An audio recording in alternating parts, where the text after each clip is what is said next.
You know about minimalism.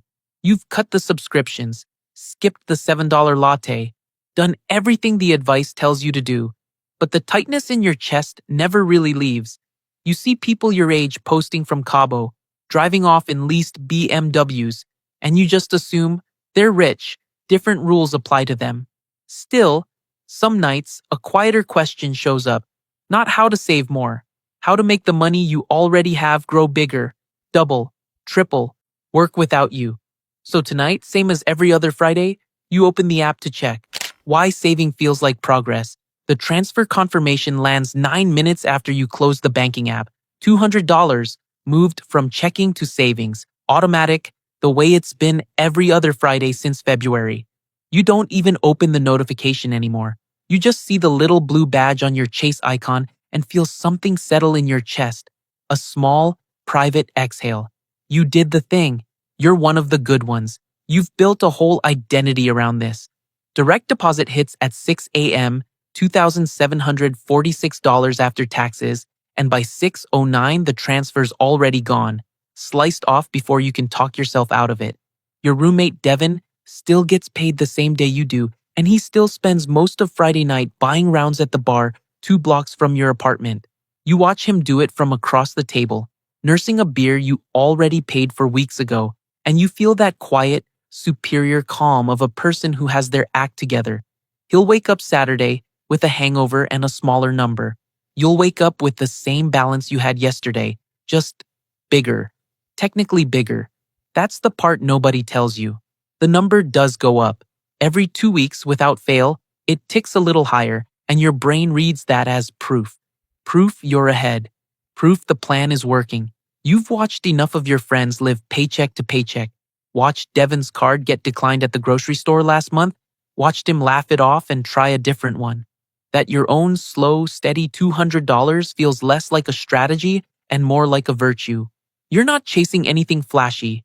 No leased BMW, no credit card debt disguised as a lifestyle. Just a Chase savings account and a habit you don't have to think about. You even feel a little proud scrolling through Instagram some nights. Your coworker Renata posted a story last week from a work trip to Cabo, tagged some resort, captioned it like she'd earned a break, and she probably had. But you remember thinking, quietly, almost smugly, I could go somewhere like that too if I wanted. I'm the one being smart. You didn't book the trip. You didn't need to prove anything. The $200 was proof enough. Here's what you don't do, though, in any of this. You don't open the account details page. You don't scroll down to where it says annual percentage yield. You don't ask what that number actually is, because asking would mean doing math, and doing math would mean maybe finding out something you don't want to know. So you don't. You just watch the total climb. $6,200 now, then $6,400. And let the climbing stand in for the answer. It's not that you're careless. It's the opposite. You've done everything a responsible person is supposed to do. You automated it. You didn't touch it. You let it sit exactly where a financially healthy person is supposed to let their money sit. Nobody ever told you that sit and grow aren't the same instruction, that a number can climb every single Friday and still be, in every way that matters, standing completely still. You'd have found out eventually. You just didn't expect to find out from a percentage sign you'd been scrolling past for 8 months, sitting right there under your balance, waiting for you to actually read it. The rule of 72 explained. You're sitting in your car outside the Target on Ben White Boulevard, waiting on a curbside order that's running 12 minutes late, and there's nothing to do but sit with your phone. So you open the app again, not the notification screen this time, the actual account. You scroll down, past the balance, past the transfer history, to the line you've walked past 100 times without reading. Annual percentage. Yield 0.61%. You've seen that number before. You've just never asked it a question. Your coworker Marisol texted you last week. A screenshot, half joking, of her own savings account at some online bank called Ally, paying something like 4%. You'd glanced at it, said nice, and gone back to your day. You didn't do the math then. You do it now, in a parking lot, engine off, air conditioning fading. You type it into your phone's calculator like it's nothing. 72 divided by 0.61. 118. You stare at the number like it might recalculate itself if you wait long enough. It doesn't. 118 years. That's how long it would take your $6,400 to become $12,800, sitting exactly where it is, doing exactly what you've been so proud of it for doing. You wouldn't see that day. Your kids wouldn't see that day. Whoever inherits your Chase account 4 generations from now might see that day. You didn't know the math had a name until this exact moment, but it does. The rule of 72, and it's almost insultingly simple once you see it. Take the number 72, divide it by whatever rate your money is actually earning. Whatever comes out the other side is the number of years it takes to double. No spreadsheet, no advisor, just division you could do standing in line at HEB. And once you know the formula, you can't stop running it. That's the part that gets you. The way it starts working on everything. Marisol's 4% account. 72 divided by 4 is 18 years. Still slow, but human scale. Something you could actually live to see twice. You picture her opening that account on a random Tuesday. Not because she read a book about it, just because someone mentioned a number and she happened to be curious enough to ask. You weren't. That's the thing sitting heaviest in your chest right now, in this parking lot, with your food getting cold in some stranger's trunk 2 spots over. You've been checking a balance for 8 months and never once asked what was actually happening underneath it. You assumed automatic meant optimized. You assumed responsible meant done. The Target employee taps on your window with a bag and a bored smile, and you take it, say thanks, set it on the passenger seat without looking at it. You're still doing the math, because if 0.61% gets you a doubling time longer than your own lifetime, and 4% gets you there in 18 years. What does a number bigger than 4% get you? What if it wasn't a savings account at all? You don't know yet. You just know there's a gap now, a real one, sitting between the account you have and the account you could have, and it's got a shape to it for the first time. A number attached, a formula behind it, something you can actually hold instead of just feeling vaguely behind. You put the car in reverse, food forgotten in the passenger seat, and you're already thinking about where else that formula might take you. Savings rate versus S&P 500 returns. The Target bag sits on your kitchen counter for 3 days before you actually eat any of it. That's not the point, though. What sticks is the formula, running quietly in the back of your head every time you open an app that shows you a number. Your 401k portal at work, your Venmo balance, even the little interest line on your student loan statement. Everything's got a rate now. Everything's got a doubling time. You're at your desk on a Wednesday, microwave burrito going cold 2 feet away. When your phone buzzes, it's Caleb. You've known him since your sophomore year at UT. He does back-end development for a healthcare startup downtown, makes maybe 10 grand more than you a year, which has never once bothered you until this exact text. He sent a screenshot. No caption. Just his Fidelity app, a Roth IRA balance sitting at $14,200, most of it parked in something called VOO. You text back, nice. What's that earning you? Casual. The way you'd ask about anything. He says the S&P 500's averaged around 10% a year going back decades. Not every year. Some years it drops, some years it jumps. But stretched out over time, that's the number people quote. Historical average. You don't even need your calculator this time. The math's already loading before you finish reading his text. 72 divided by 10. 7.2. His money, assuming that average holds the way it has for the better part of a century, doubles roughly every 7 years. Not 18, not 118. 7. You sit with that for a second, burrito forgotten, and something in your stomach drops, the way it does when you realize you've been playing a different game than everyone else without knowing the rules changed. Caleb's not smarter than you. He's not richer than you. He just opened an account you've never opened, put money into something you've never looked at, and let 7 years do what 118 years was supposed to do for you.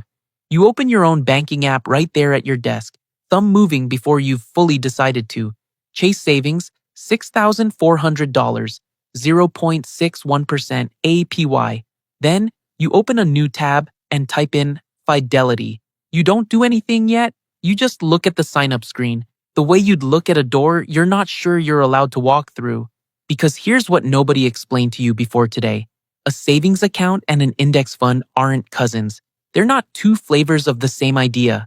One of them is a place to park money so it doesn't disappear. The other is a place to put money so it grows. Actual ownership in actual companies. Thousands of them at once, riding the whole economy instead of sitting outside it, collecting a rounding error every month. You think about the last 8 months. 16 transfers, $200 each, $3,200 total, moved with real discipline into an account that was, in the plainest terms you now understand, barely moving at all. You weren't wrong to save.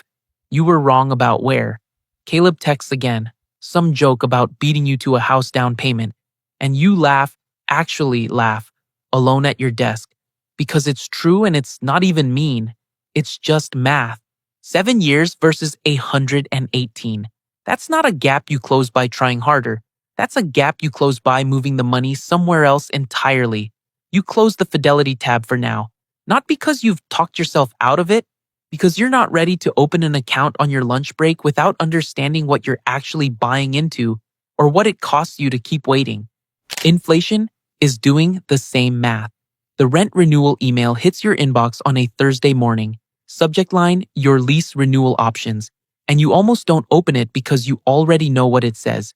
You open it anyway. $1,850 a month, up from $1,720. A $130 jump on the same 650 square foot one bedroom off South Lamar you've lived in for 2 years. Same water stain on the bathroom ceiling. Same slow elevator. Nothing about the place itself has changed except the number on the page. You do the math without meaning to. You can't stop doing math anymore. Not since the parking lot. Not since Caleb's screenshot. $130 times 12 is $1,560 a year. Gone before it ever reaches your Chase account. You think about your $200 transfers, the ones you've been so proud of, and realize your landlord just took away nearly 8 of them in a single email. That afternoon, you're at the HEB on Slaughter Lane, and it happens again, smaller but sharper. A rotisserie chicken that used to run $7.99 rings up at $9.49. You almost say something to the cashier, an older guy named Walt who's clearly heard this complaint 11 times already today, and instead you just tap your card and carry the bag out into the heat. This is the part that finally clicks for you, standing in a parking lot for the second time this month with groceries instead of a curbside order. The number in your savings account was never just competing against itself.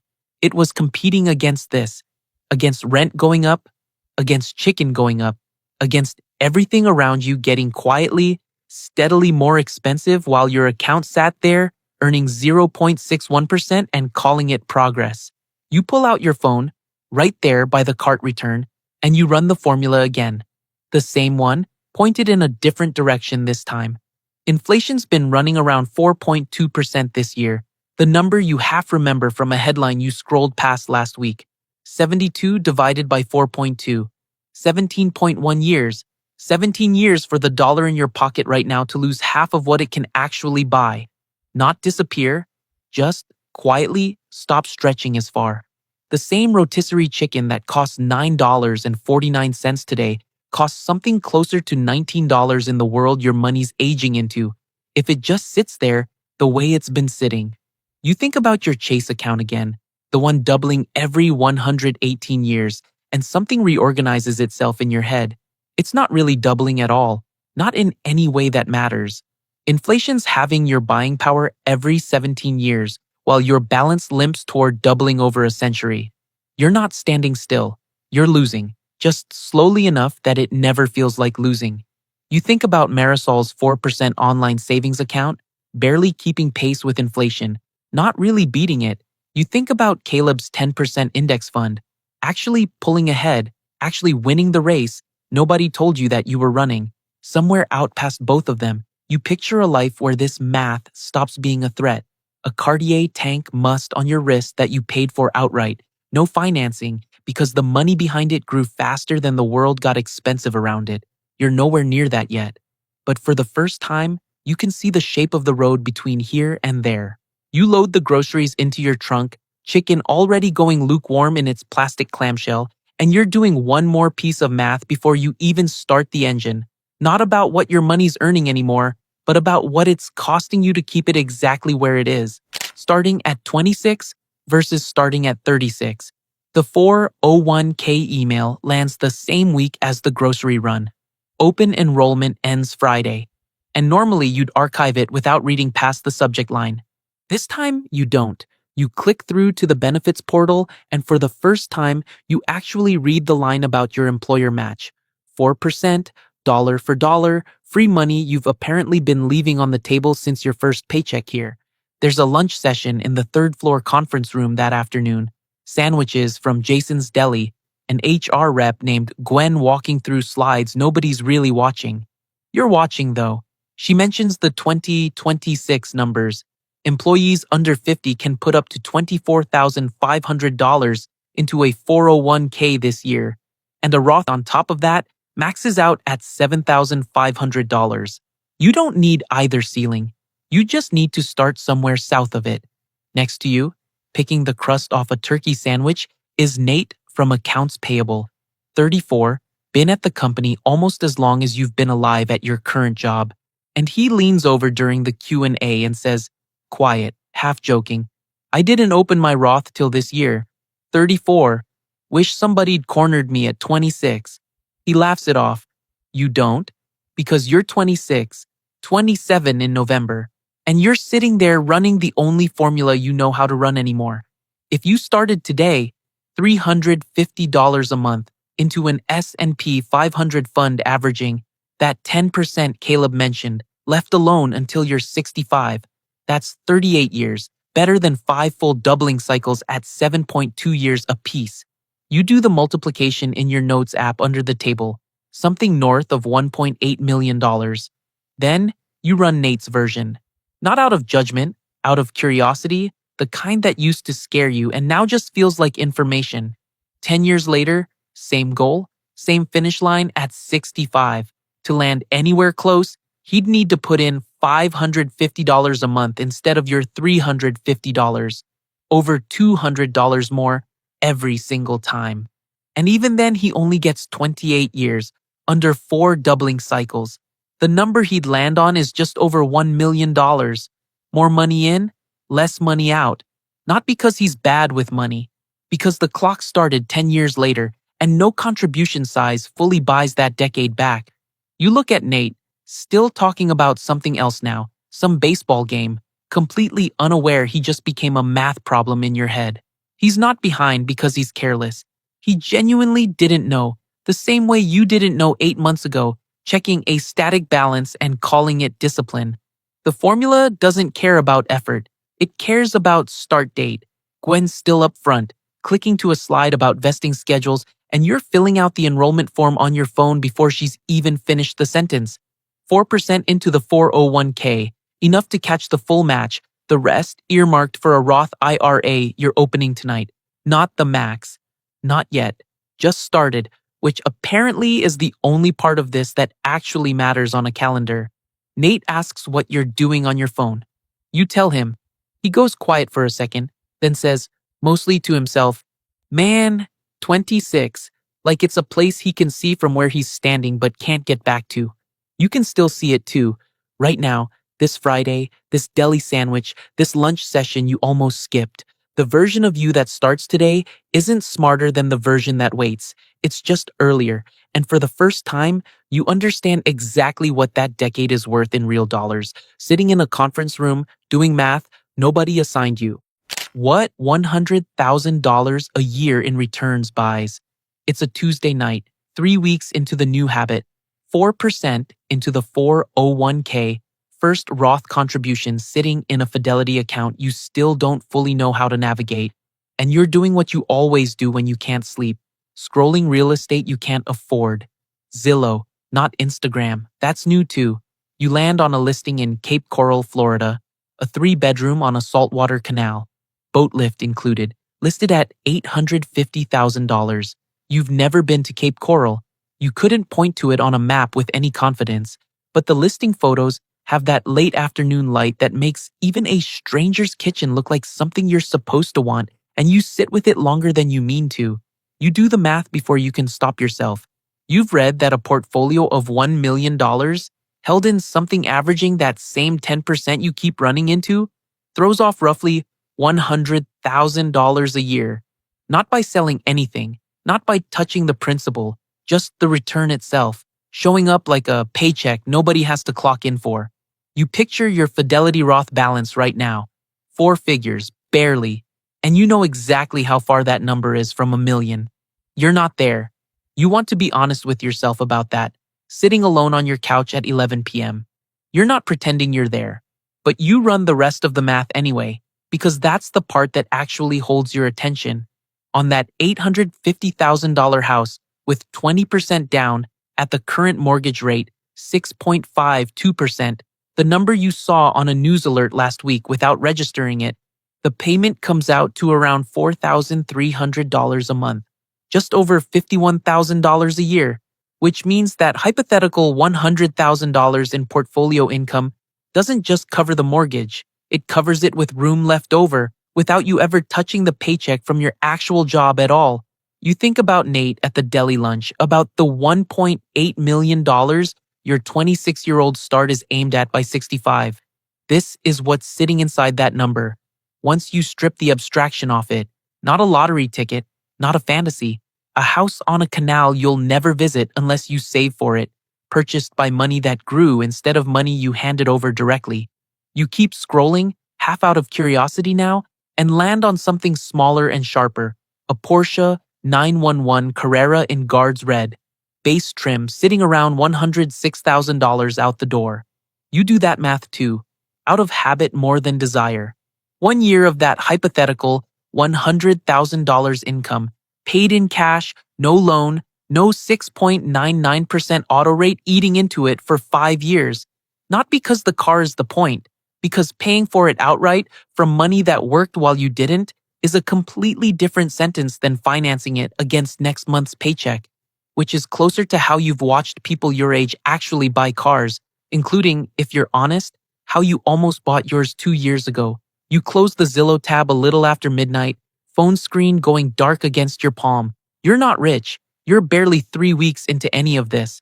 But something's different about the way you looked at that listing tonight compared to how you'd have looked at it a year ago. Not longing exactly, more like recognition. You can see the mechanism now. You know what building toward it actually requires, in dollars and years and doubling cycles, instead of just knowing that other people, somehow, end up there. You set your phone on the nightstand, face down, and for the first time in 8 months, you're not thinking about your Chase balance at all. What the number was waiting for. You open the Chase app one more time before bed. $1,240.18. Still there. Still slow. Still exactly what it was the night this started. But you're not looking at it the same way. You know now it was never lazy. It was just parked somewhere that couldn't move. The formula doesn't disappear once you learn it. It follows you into every rate, every APY line you used to scroll past, every listing you'll ever look at twice. Tomorrow, the transfer still hits, still $200, still not enough on its own, and that part doesn't get easier just because you understand it. But you'll open a different app now. And somewhere between tonight and 65, you're going to want to know exactly how many doublings you have left.